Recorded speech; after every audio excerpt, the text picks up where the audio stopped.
peace on earth. That's something we all want, right? Especially at Christmas time.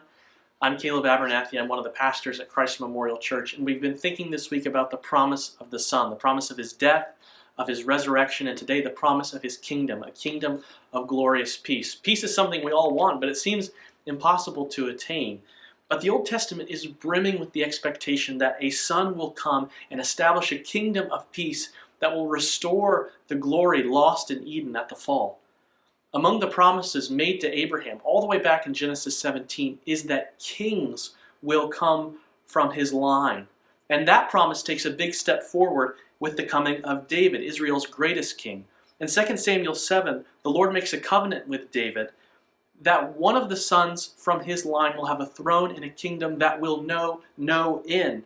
And this kingdom, promised to David, is prophesied through the reign of his son Solomon, whose name means peace and whose kingdom knew unprecedented peace and prosperity. But of course, it didn't last. It deteriorated during Solomon's reign and then completely fell apart during the reigns of his descendants.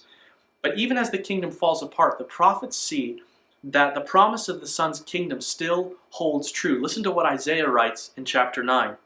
For to us a child is born, to us a son is given, and the government shall be upon his shoulder, and his name shall be called Wonderful Counselor, Mighty God, Everlasting Father, Prince of Peace.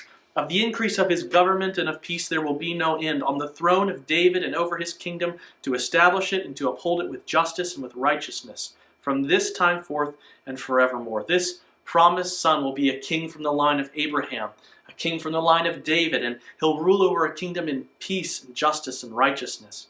So it's no surprise that when Jesus shows up on the scene in the New Testament, he comes proclaiming that the kingdom is at hand.